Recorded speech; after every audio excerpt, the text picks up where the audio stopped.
and we have to call each other, and we have to say, we're all in this for a common goal. So we need to be forgiving and help each other. We need to reach out to people. Reach out to your administrators. Reach out to your friends. Reach out to your family. Reach out to your husband. My husband has been wonderful. He's been very supportive, and he's doing online teaching as well. So reach out to your counselor. I am available 8 to 2:30 every single day. You have my cell phone, my email. Give it to give my professional email to parents. I will set up a Zoom appointment. I'm going to be contacting you by email and letting you know what kids that I see on a regular basis, and I'll be contacting those kids. Hopefully, I really need to talk to those kids because they're going to miss those regular appointments when they come in and talk to me. Anyway, I want to share with you and encourage you, reach out to people and tell other people to reach out to others. The next thing I want to share with you is, if you're feeling with stress, or if you know of someone who's feeling like hurting themselves or hurting other people, please, please, please contact the counselor, contact me, contact a doctor, contact a professional, because we all want to get through this together. And it's kind of like we're going through this tunnel, and we want to get through this tunnel together, and we want to come out at the other side, all of us. So the last, one of the next parts I want to talk about is flexibility. There are going to be unusual situations that come up. Things that we normally wouldn't accept, we would accept. Papers we wouldn't accept, we're going to take. Kids that only get a half an assignment done, we're going to take it. That kind of thing that we normally wouldn't accept. Flexibility with your own kids. You know, maybe you normally would expect them to get their homework done in a half hour. Because of this anxiety, it's going to take them longer. We just need to be accepting and responsible and flexible. Kids are going to be watching kids. You're going to see a lot of that. You might not agree with it, but it's going to happen because people have to survive and families have to do what they have to do. And we're just going to have to accept that and be flexible. If you see situations or you know of situations where there might be a CPS needs to be involved, or kids are telling you about things, please contact the administration and talk to them about that. You will see some really unusual family dynamics during this time. Most of our children come to school on a normal basis, but their families are going to be tipped upside down. They're used to being dropped off and picked up. That's not happening now. You're going to see some unusual things. Grandma might be helping with homework and it might not be done very, very well. Dad might be doing an off shift, and so mom has to hold more homework and she doesn't know how to do it. So you're going to see some real unusual family dynamics, so be prepared for that. There are many different patterns of homes that we don't know about, many different cultures. They're all going to process this differently.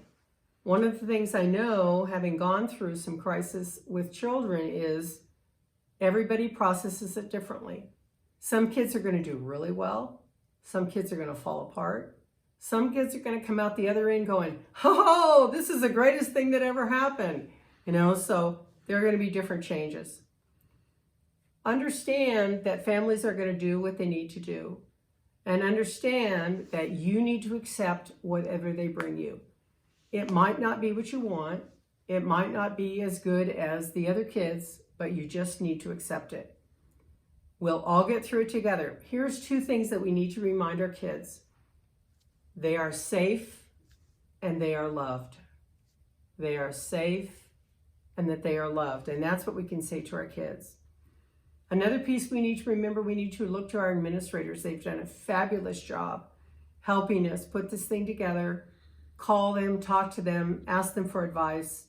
Call your counselor, me, if you need help with mental issues. Or just other issues with kids. Feel free to call me.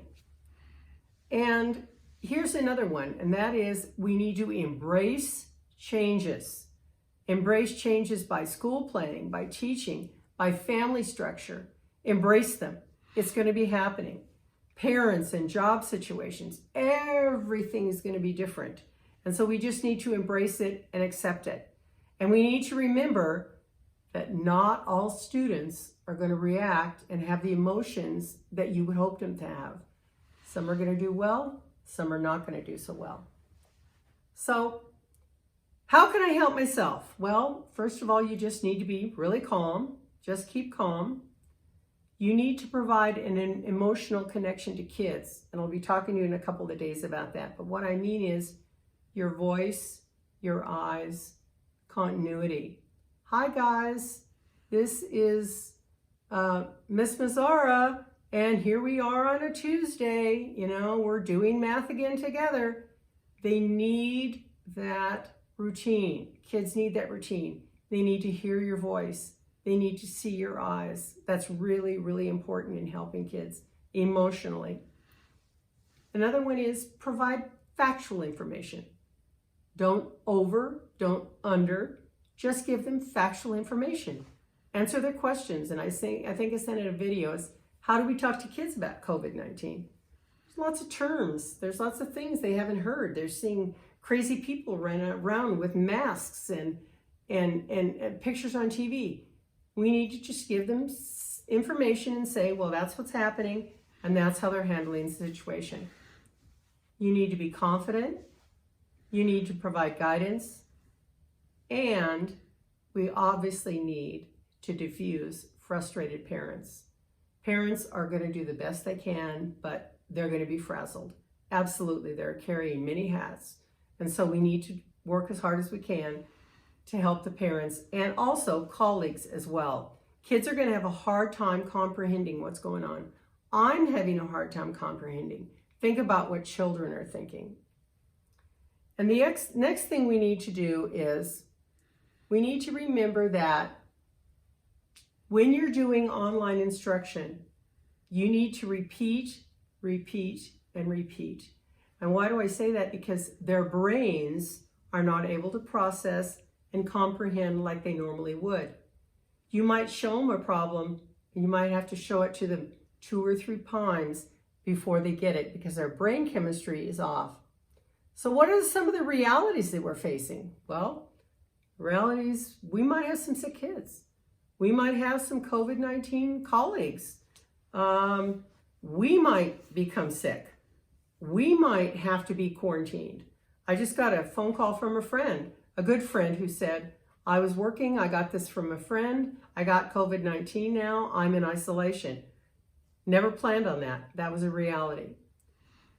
We need to understand parents are dealing with many stressors, many things, their jobs, their family, finances. Finances are very difficult right now.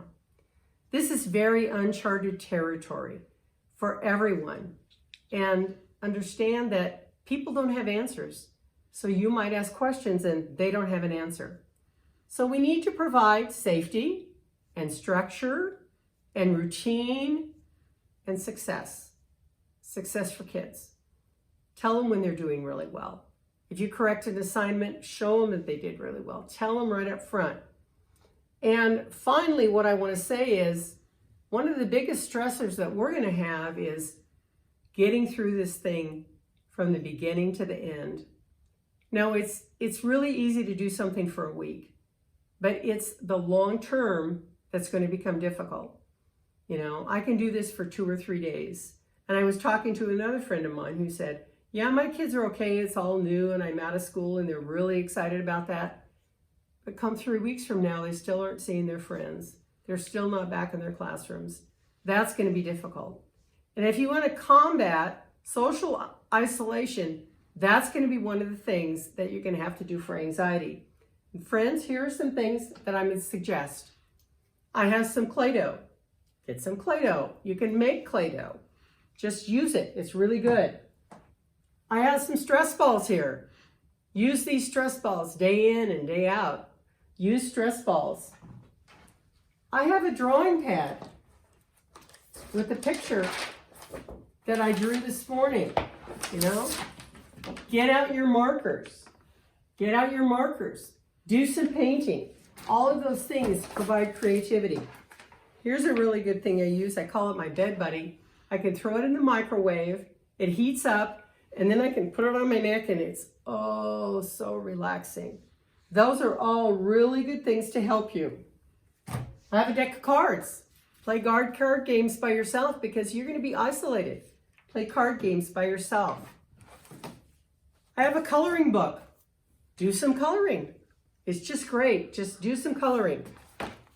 Here's a parent's magazine. Read a parent's magazine. Talk to your parents. Give them ideas. Journaling. We've done a lot of journaling. Do a lot of journaling. That really, really helps. It's important right now to do crafts, painting, drawing, whatever you have, games. Just keep it. I have a fidget spinner, which is really fun, like this, okay? Okay, it works. It's fun, okay? It's important to remember also that crises can trigger past emotions. Think about their families. Think about the death of another person. Think about their friends. Think about, oh, I wish I should have or could have or didn't do. That's important. Draw on your inner emotions. That's really important. Be aware and know that things are happening out in the world. Again, limit your TV time. So spiritually, I want to add just a few things as we're concluding here. I want to share with you a passage that I think of often as I'm going through crises, and I have dealt with crises in schools many times. One thing to remember here is that all of the students are doing the same thing. They're all going through crisis. It's not like Miss Mazzara's room where we had one father die and then another father die. We're going to have all of our students doing the same thing, so they're all going through crises, so they're all feeling the same thing. But what I want to share with you is a passage from the Bible, which is when Jesus was on the boat with his disciples in the Sea of Galilee. And there was this great storm in the Sea of Galilee. And the waves were tipping and churning the boats. And they were getting really, really afraid. They didn't know what happened. And Jesus was asleep downstairs. And he came up and he said, "O ye of little faith, O ye of little faith." And then he calmed the waters. And then he told them, because they had been fishing all night, their nets were empty. They didn't have anything. He said, "Cast your nets on the other shore. Try something new. Do something different, and I will be with you." And they did. And they cast their nets on the other shore, and they were very faithful, and Jesus was with them. We need to remember that God's going to be walking with us every single day. He's going to be providing strength and compassion. He's going to be with us. He's going to be having people call you and talk to you. Jesus is with us. Well, what I want to share with you is pass this on. Pass this on to other people if it's helpful to you.